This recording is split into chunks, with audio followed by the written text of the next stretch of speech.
آج کی کہانی رف رف کی زبانی.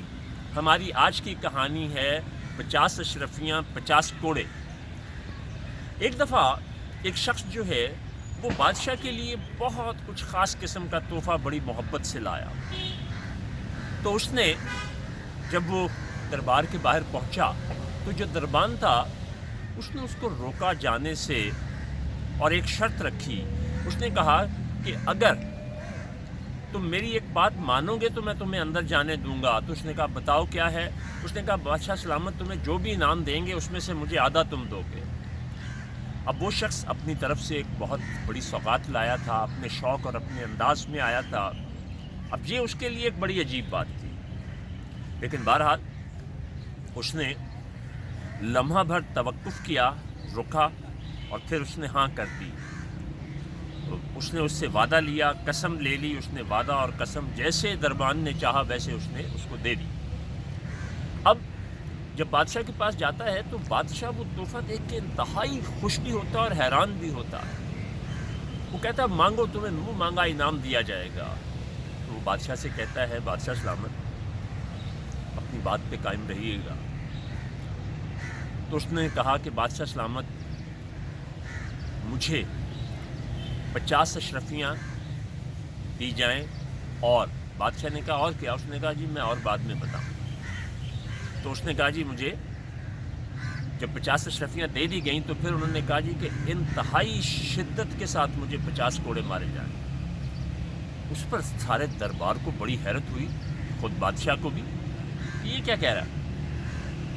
اس نے اصرار کیا اس پہ، مگر بادشاہ نے اس سے پوچھا کہ تمہیں ہر حال میں وجہ بتانا ہوگی ورنہ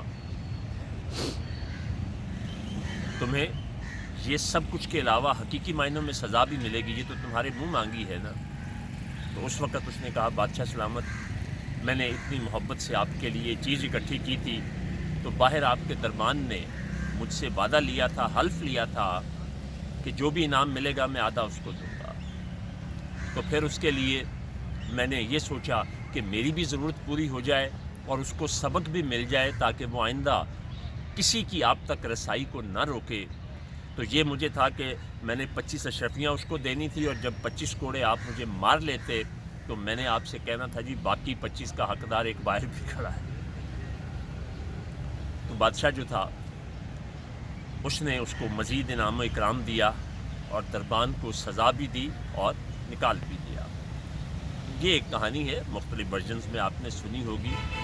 دیکھیے اس میں ایک تو وعدے کی پاسداری بڑی امپورٹنٹ نکلتی ہے، کیپ یور ورڈز. دوسری جو بڑی اہم بات ہے وہ اس کی ذہانت ہے، سچویشن ہینڈلنگ ہے. ہم زندگی میں کئی دفعہ اپنے حواس کھو بیٹھتے ہیں، پریشان ہو جاتے ہیں یا غصے میں آ کے ایسی چیزیں کر بیٹھتے ہیں جو اپنے لیے تو نقصان دہ ہوتی ہیں، بعض اوقات دوسروں کے لیے بھی ہو جاتی ہیں. تو اس نے اندر آنے کے لیے اس چیز کو جج کر لیا کہ اس کی بات سنے اور مانے بغیر اندر نہیں جا سکتا، تو اس نے اس کی بات مان لی. لیکن دوسری طرف اس نے یہ بھی ارادہ کیا کہ میں اس بددیانت اور بد اخلاق شخص کو ضرور راہ راست پہ لانے کے لیے اپنا ایک کردار ادا کروں گا. تو اس نے اپنے حواس کو بھی اکٹھا رکھا، عقل کا بہترین استعمال کرتے ہوئے اس نے اس کو بہت اچھا سبق بھی سنایا اور اپنے لیے اچھا انعام بھی. تو یہ تھی ہماری آج کی کہانی. بہت شکریہ.